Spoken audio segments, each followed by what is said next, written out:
اس وقت پاکستان بحیثیت ریاست کے اپنی بقا کی جنگ لڑ رہا ہے،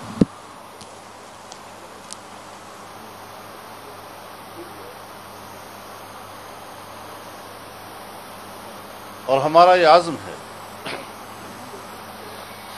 کہ ہم اس وطن عزیز کو اس سیاسی اقتصادی بحران سے نکالیں، ناجائز حکومت کا خاتمہ کریں اور عوام کی ایک منتخب جائز حکومت وجود میں آئے۔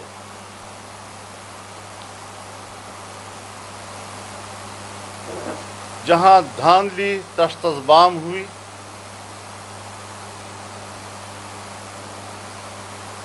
وہاں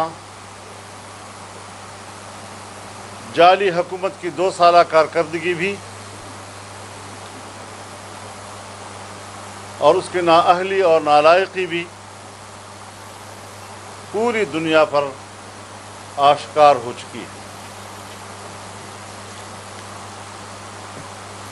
گڈ گورننس کا نام و نشان تک موجود نہیں، ملک کی معیشت تباہ ہو چکی ہے اور مہنگائی ناقابل برداشت ہو چکی ہے۔ ہر شعبہ زندگی سے وابستہ لوگ، ان کی چیخ و پکار، ان کی آہیں آسمان سن رہا ہے، لیکن ہمارے حکمرانوں کو اور ریاستی اداروں کو اپنی قوم کے کرب کا احساس نہیں ہے۔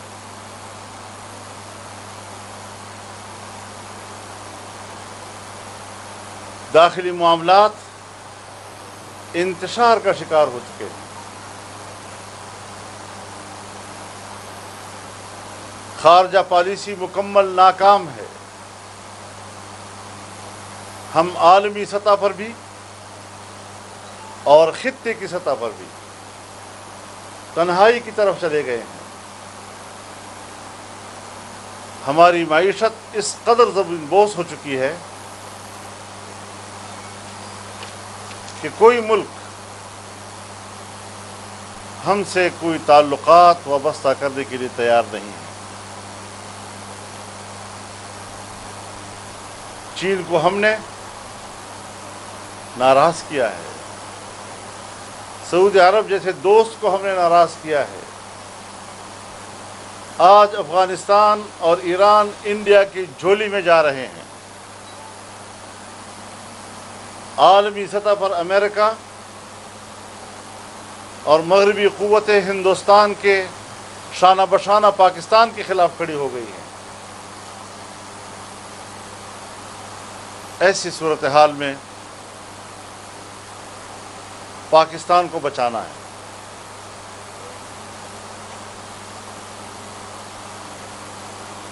سقوط کشمیر پر ریاستی خاموشی نے ہماری قومی غیرت کا جنازہ نکال دیا ہے، اور اب مسئلہ کشمیر پر قومی موقف کو تحلیل کرنے کے لیے اقدامات کیے جا رہے ہیں۔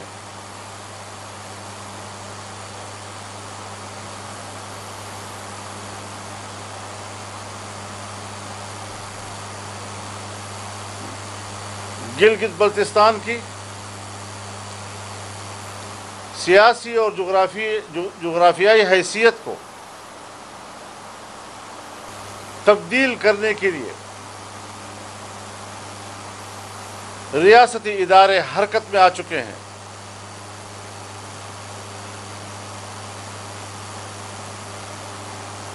وہ کشمیری قوم جس نے پاکستان سے ہمیشہ امیدیں وابستہ کی ہیں،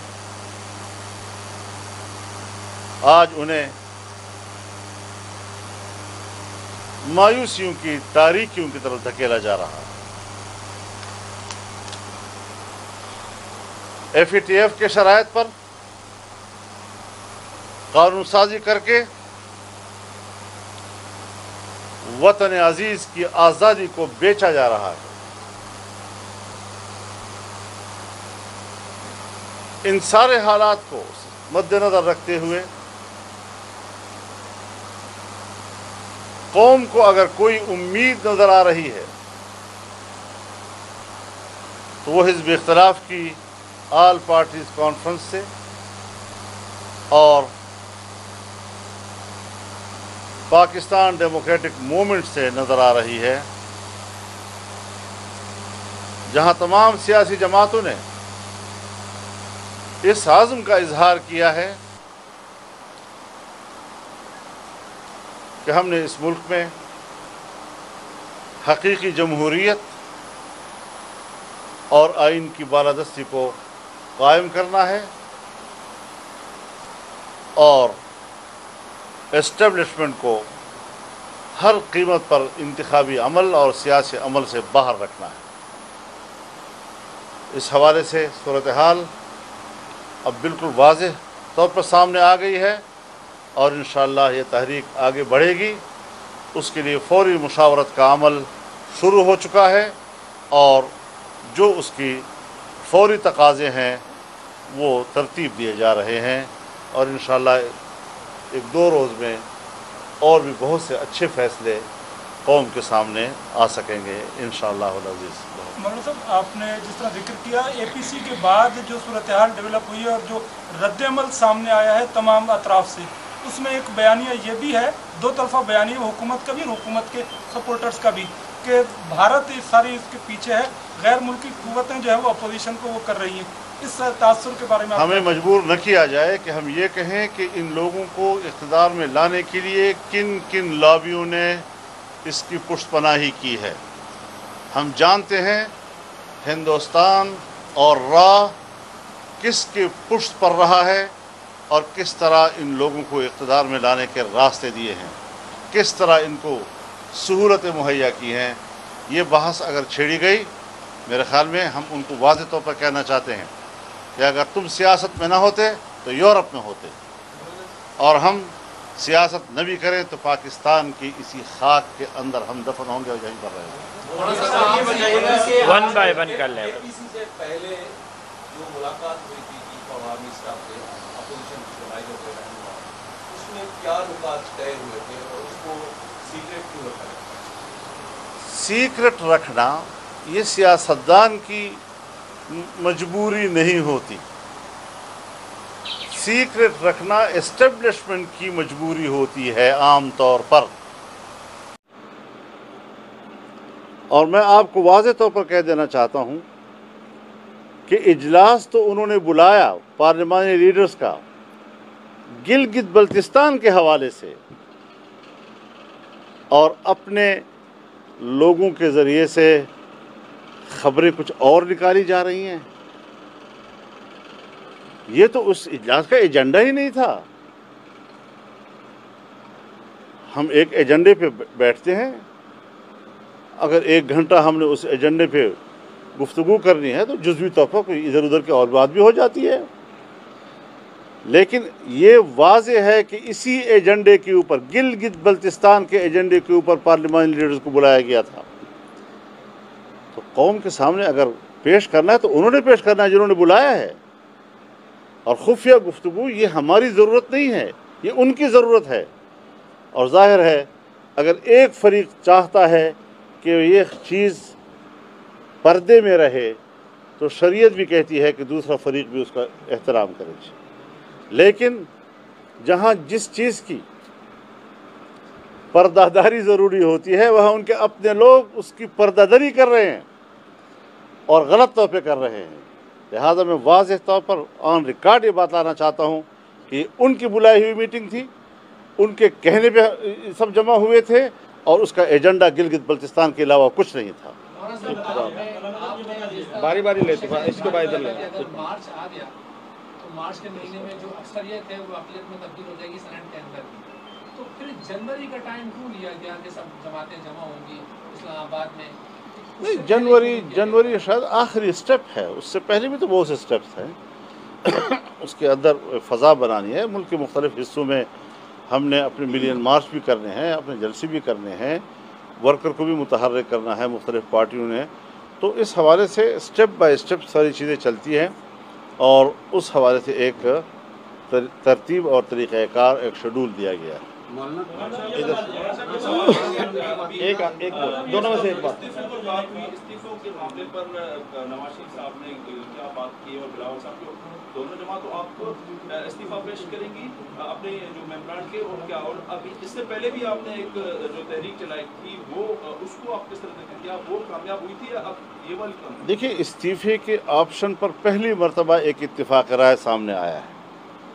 اس کی موڈیلٹیز کیا ہوتی ہیں, طریقہ کار کیا ہوتا ہے, کس وقت پیش کی جاتی ہیں, تو اس پر کل جو ہے وہ رہبر کمیٹی بھی بیٹھ رہی ہے, اور اس کے لیے ساری اس پر جو ایک محنت ہوتی ہے وہ انشاءاللہ کل سے ایکسرسائز شروع ہوگی.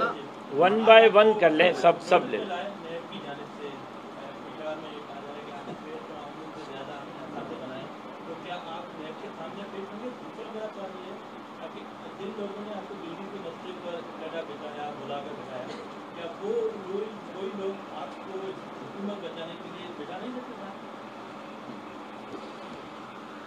دیکھیے,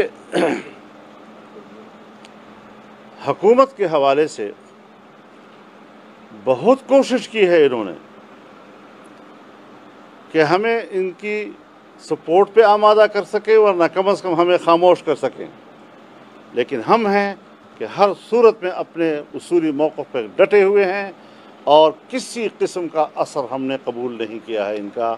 کم از کم میری جماعت جمعیت علماء اسلام ہر اعتبار سے پوری اتری ہے اس بات پر کہ کسی ایک لمحے پر بھی ہم نے اپنے موقف میں لچک نہیں دکھائی ہے.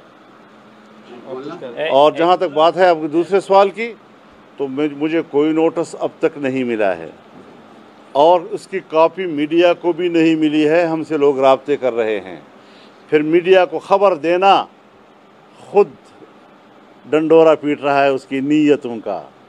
لہذا بدنیتی پر مبنی اس قسم کے حربے, اس سے نہ ہم پہلے ڈرے ہیں, اور نہ ہمیں یہ مچھر کی بھنبناہٹ کے برابر بھی ہماری نظر میں ایسی قسم کے نوٹسوں کی کوئی حیثیت نہیں. لیکن ایک بات سن لیں, اگر یہ فیصلہ ہوتا ہے کہ مولانا فضل الرحمان صاحب نیب میں پیش ہوتے ہیں, تو پھر مولانا فضل الرحمان اکیلے پیش نہیں ہوں گے.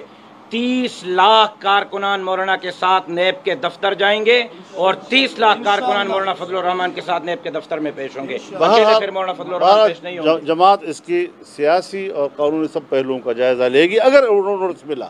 جب نوٹس ہی نہیں ہے, اور پھر میڈیا سے ہم نے پوچھا ہے, ان کے فون ہمیں آ رہے ہیں کہ جی کوئی کاپی آپ کے پاس, میں نے کہا آپ کو کاپی نہیں دی گئی اور آپ نشر کر رہے ہیں اس کو, کہتے ہیں ہمیں کاپی. جب کاپی نہیں دے رہے, نہ ہمیں دے رہے ہیں اور نہ ان کو دے رہے ہیں, اس سے پتہ چلتا ہے کہ دال میں سارا کالا کالا ہے.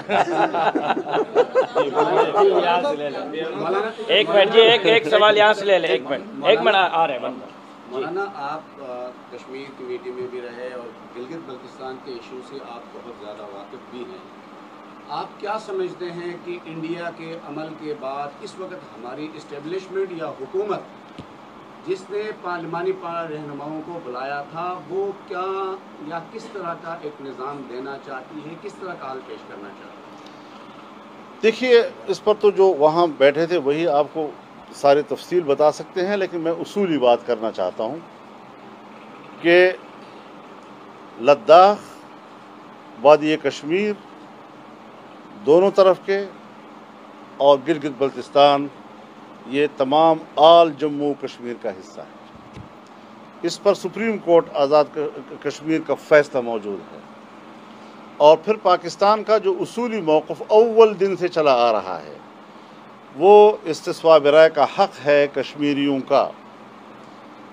اگر جو کچھ انڈیا نے کیا ہے اور وہی کچھ ہم کر لیں تو انڈیا جو اقدامات کر رہا ہے تو اس کا موقف بھی یہی ہے کہ کشمیر اس کا اٹوٹ انگ ہے اور اس کا جغرافیائی حصہ ہے, جبکہ پاکستان کا موقف ہے کہ یہ متنازع علاقہ ہے اور یہاں کے عوام فیصلہ کریں گے. تو ہم اپنے پورے موقف کو تحلیل کر دیں, ان کشمیریوں کا کیا بنا जहाँ 70 साल हमने उनकी इज़्ज़तों, उनके नामूस, बहनों के, माओं के इज़्ज़त व नामूस, नौजवानों के खून और उन शहादतों के साथ जो सियासत की है, उसका क्या बनेगा फिर? तो इस तरह कोई मुल्क इस तरह अपने उन लोगों के साथ इस तरह नहीं करती कि आज बस हम पे कोई प्रेशर आ गया तो अब हमने सारा कुछ भुला दिया। ये आज़ाद मनश कौमों की अलामत नहीं है, ये ग़ुलाम ज़हनीत की अलामत है। जी बेचारी इस्टेब्लिशमेंट जिसका आप जिक्र कर रहे हैं, उनका ये कहना है कि हमें सियासत में जो सियासतदान है वो ना कीजिए, हमारा सियासत से कोई ताल्लुक नहीं, लेकिन फिर भी देखा जा रहा है कि APC में भी मैं सबसे पहले इस बात के हक़ में हूँ कि हमारी इस्टेब्लिशमेंट वो इस्टेब्लिशमेंट रहे। हम रियासत के लिए उसको एक नागुज़ीर इदारा तस्वुर करते हैं, लेकिन आईनी लिहाज से उसका जो दायरा कार है उसके अंदर रहें। जब बाहर जाएंगे, जब मेरा ये गैर जानिबदार इदारा सियासत की तरफ आएगा और रेड लाइन को क्रॉस करेगा तो फिर तनकीद तो होगी। कहाँ कोहान का डर है, कहाँ कोहान तो होगा, कहाँ अफ़गान का डर है, कहाँ अफ़गान तो होगा, फिर तो कुछ न कुछ तो होगा। जी शेख रशीद साहब ने एक बयान दिया है कि उस मीटिंग में आपके साहबजादे को कहा गया कि जब असम्बलियों से, जब सेनेट के इलेक्शन होते हैं, जब वोट चाहिए होता है तो फिर वो जगहें जो हैं, वो चीज़ें जो हैं वो हलाल हो जाती हैं, और जब हार जाते हैं, नाकाम हो जाते हैं, तो वो फिर हराम हो जाती हैं। तो क्या ऐसी कोई बात हुई थी? मुझे नहीं मालूम, लेकिन जो मुझे रिपोर्ट हुआ है मैं उस हवाले से इतना कह देना चाहता हूँ कि मैं वो वाहिद आदमी हूँ जिसने कभी न असम्बली की सीट, न कोई ओहदा, न उसकी कोई भीख मांगी है। न इस सिलसिले में कोई साबित कर सकता है कि मैं जनरल बाजवा साहब की खिदमत में हाज़िर हुआ हूँ। ये साफ वाज़ेह कर दूँ इस बात को। फिर ऐसी बात है, इतना ज़िम्मेदार आदमी क्यों कर लेता है? फिर ठीक है, मजलिस में बातें हो जाती हैं, कुछ उन्होंने कहा होगा, कुछ इन्होंने कहा होगा, लेकिन अपने, मैं उनके लिए क्या नाम इस्तेमाल करूं, ज़रा आप लोग मेरे रहनुमाई कर लें।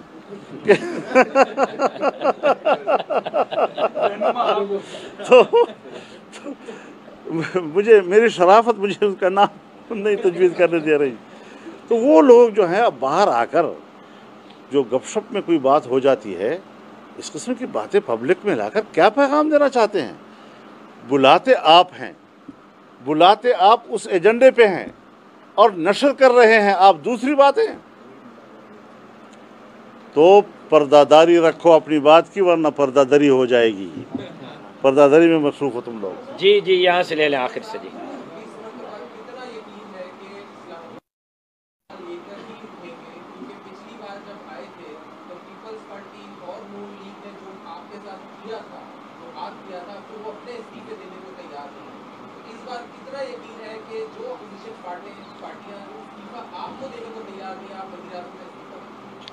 मेरे ख्याल में अब हमें, जब तमाम पार्टियां इकट्ठी हो गई हैं और उन्होंने अपना पूरा मैनिफेस्टो जो है वो दे दिया है, अब इसमें अगर हम माजी के हम गिले शिकवे उसका दोबारा इआदा करते रहें तो मेरे ख्याल में आप जो मीडिया की दुनिया है उसकी मज़लूमियत का भी हमें एहसास है और हम आपके शाना बशाना खड़े हैं। तो इस एतबार से हमें अब इस पहलू को सामने रख के सिर्फ सवाल करने का शौक़ पूरा करने की ज़रूरत नहीं है। मसले की जो नज़ाकत है और उसको जो हमने आगे लेकर जाना है, हमने अकेला नहीं जाना, सियासत के साथ सहाफ़त है। अगर सियासत नहीं है और डिक्टेटरशिप है या बादशाहत है तो सहाफ़त भी नहीं होती वहाँ पर भी। लिहाजा एक ऐसा जोड़ है कि जिसमें मैं एक अपील करना चाहूँगा पूरे पाकिस्तान की मीडिया से कि वो जमहूरियत का साथ दें, वो नाजायज़ हुक्मरानी का साथ न दें, वो डिक्टेटरशिप की जो अलामत बनी हुई है उसका साथ न दें। वाज़ेह तौर पर आइन के साथ खड़े हों जैसे हम खड़े हैं, जमहूरियत के साथ आएँ जैसे हम खड़े हैं, और उस हवाले से हमें आगे बढ़ना चाहिए। जी, यहाँ से नोड़ी साहब। जी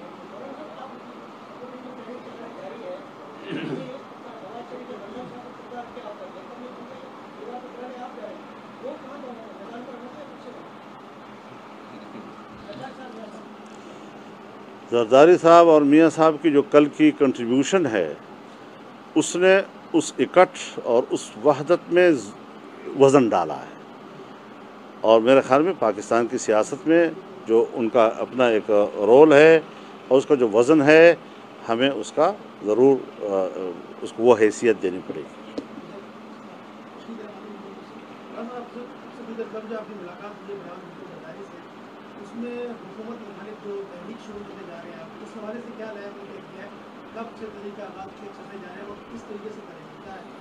देखिए, उसमें हमने उसूली तौर पर तो अगले महीने से ही कुछ शुरू कर दिया है और उसका एंड जो है वो जनवरी में हम हतमी तौर पर ले जाएंगे।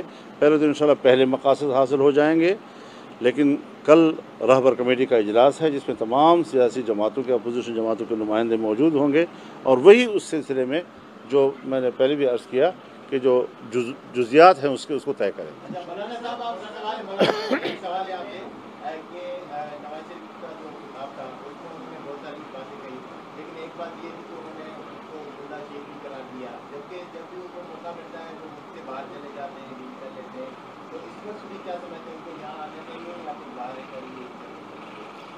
देखिए, नवाज़ शरीफ साहब 3 मरतबा वज़ीर आज़म रह चुके हैं। जिस तरीक़े से उनको जेल में रखा गया, उसकी बेटी को, उसके भाई को, उनके भतीजों को, उसके पूरे ख़ानदान को, ये भी जुल्म करके रखा गया है।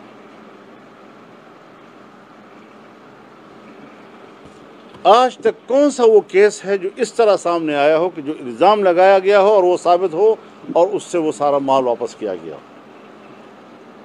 तो इस तरीके से सिर्फ पब्लिक में मीडिया के ज़रिए एक कैंपेन चलाना उनके ख़िलाफ़, और मुल्क की सियासी क़यादत आज फिर जब कौम उसको मुंतखब करेगी तो मीडिया सबसे पहले उनकी सफाइयाँ पेश करेगी और कहेगी कि बिल्कुल 62-63 पर पूरा उतरने वाले लोग हैं।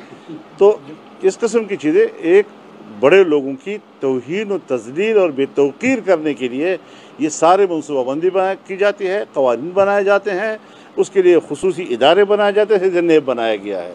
तो मेरे ख़्याल में वो अगर इलाज के लिए गए हैं तो बिल्कुल मैं नहीं कहूँगा कि वो किसी किस्म के दबाव में आकर पाकिस्तान आएँ और इस किस्म के जो मखलूक है जिनकी कोई आगा पीछा नहीं है, उनके मज़ालिम और उनके जबर का निशाना बन सके।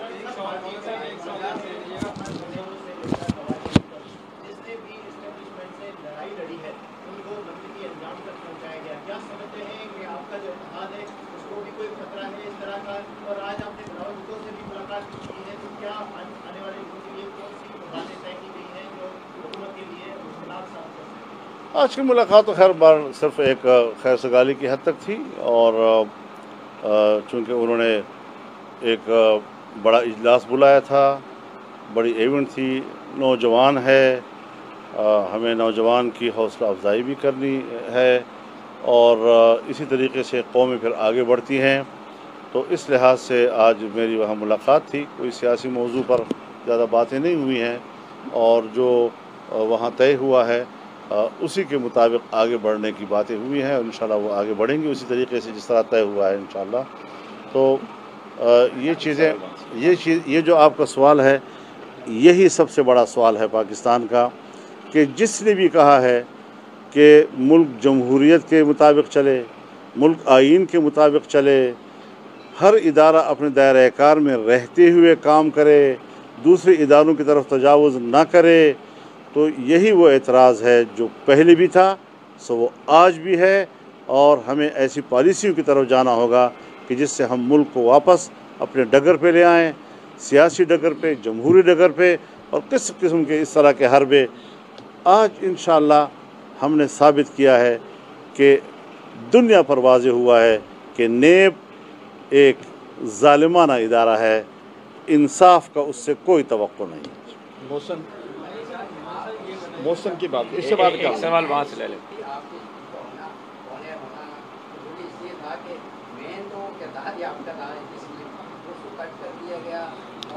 अब हम इस बात को रोते रहें या उसका जो एलामिया आ गया है उसको आगे करें जी?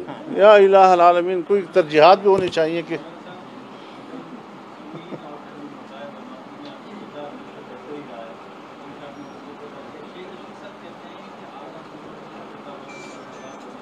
इसका माना ये है कि फिर रियासती सतह पर फिर क़वारान फसादात पैदा करने का मंसूबा बनाया गया।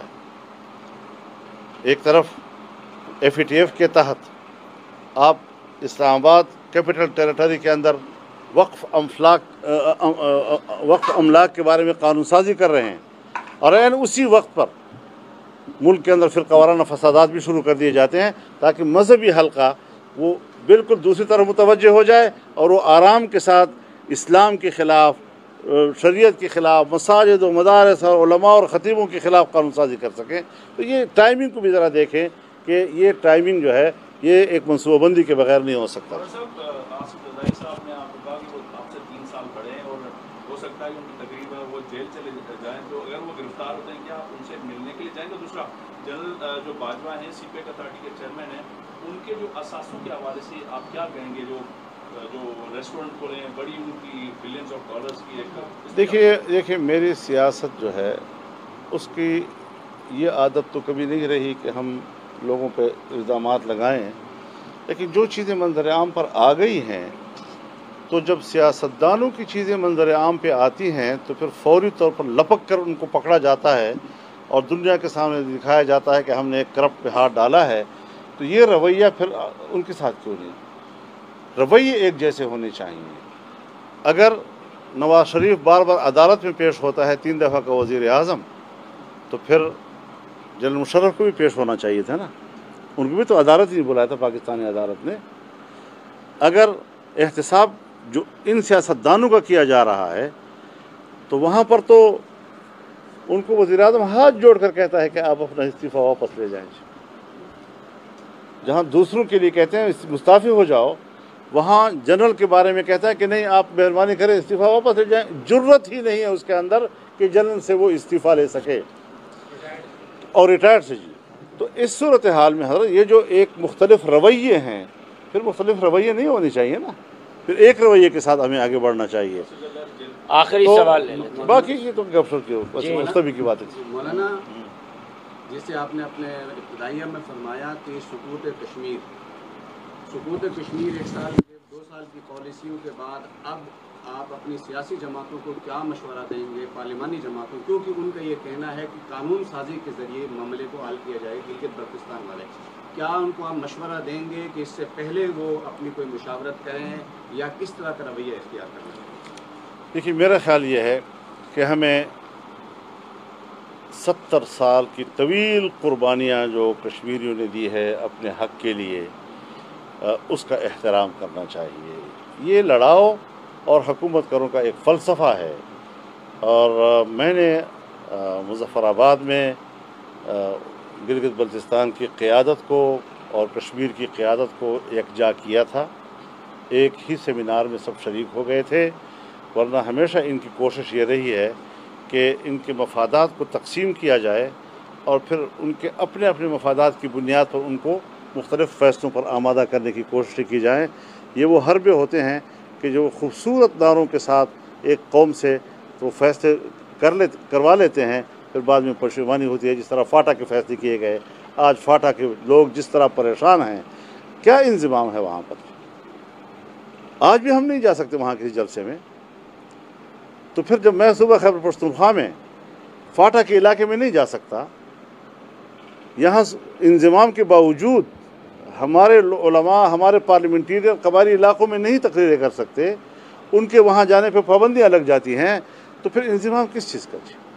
न वहाँ पुलिस है, न वहाँ पटवारी है, न वहाँ लैंड रिकॉर्ड है, और लोग दर बदर हैं। वो कानून भी नहीं रहा जिसके तहत वो आदी थे, नया कानून भी वहाँ पर इम्प्लीमेंट नहीं हो रहा।